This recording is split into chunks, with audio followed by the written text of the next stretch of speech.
Notre histoire débute au Japon, pendant l'ère Meiji, dans les années 1890, en plein spectacle de kabuki, le genre théâtral japonais, qui trouve son origine dans la tradition nippone. Où on purifie les démons en leur pétant la bouche.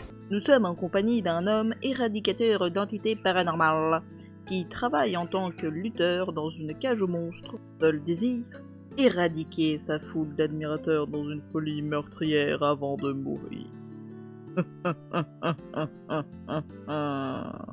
Heureusement pour lui, il va faire la rencontre de Aya, une immortelle dont il ne reste plus que la tête, qui est à la recherche d'un vieil homme portant une canne dotée des initiales de M, qui lui aurait volé...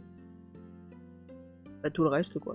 Ce qui tombe plutôt bien, hein, vu que c'est à cause de lui si sa durée de vie est si courte à l'autre.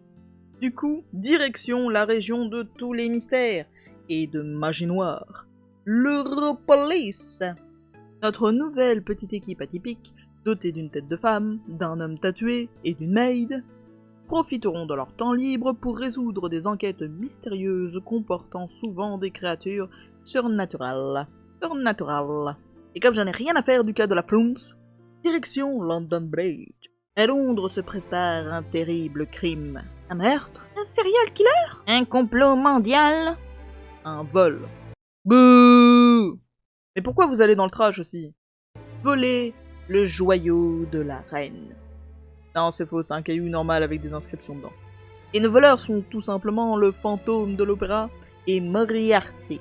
Ils ont l'air plutôt de démarrer un bail BDSM chelou que d'élaborer un plan, j'ai envie de dire. Nous nous mêlerons de ça plus tard. Et face à eux, nous avons notre équipe de la tête coupée, ainsi que Sherlock Holmes, engagés tous ensemble pour protéger les joyaux de la reine. Y'a pas que ça qui va devoir protéger, hein? Non mais vous, ça compte pas. Et le seul plan qu'ils trouvèrent, c'est de s'enfermer avec le coffre. Radical, certes, mais pratique. Comment ils font pour aller aux toilettes? Ils sont des hommes. Ils doivent se chier dessus, ils se chieront dessus. Ce qui doit se passer dans cette salle est terrible. Qu'importe ce qui se passe dans cette salle, car Moriarty réussit son coup dans un chaos généralisé où tout le monde décède. Monde, pourquoi tant de cruauté? Pourquoi? Bref, un nouveau groupe arrive pour s'emparer des joyaux de la reine. Mais ils y arrivent pas, parce qu'ils sont plus des tueurs que des voleurs, j'ai envie de vous dire.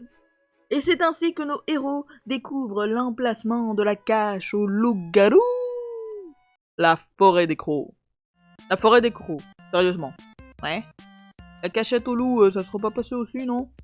Ah, ça aurait été trop évident. Parce que le village des hurlements, ça l'est pas, peut-être. Hé, touche pas à notre fierté, là! Loup-garou! Loup-garou! Les Alpes. Alors moi, je suis périgourdin, d'abord. La Dordogne. Ils vont donc se rendre dans ce village pour faire une partie de loup-garou grandeur nature. Comme l'animé n'est pas fini, et que c'est une série d'enquêtes, je vous laisse sur cette fin. Une petite morale, boss? Oui, si vous jouez à un loup-garou dans la vraie vie, ne soyez pas l'étranger. Ça risque de réveiller le côté un tout petit peu chauvin de certaines personnes. Un coup de feu, c'est vite parti, vous savez.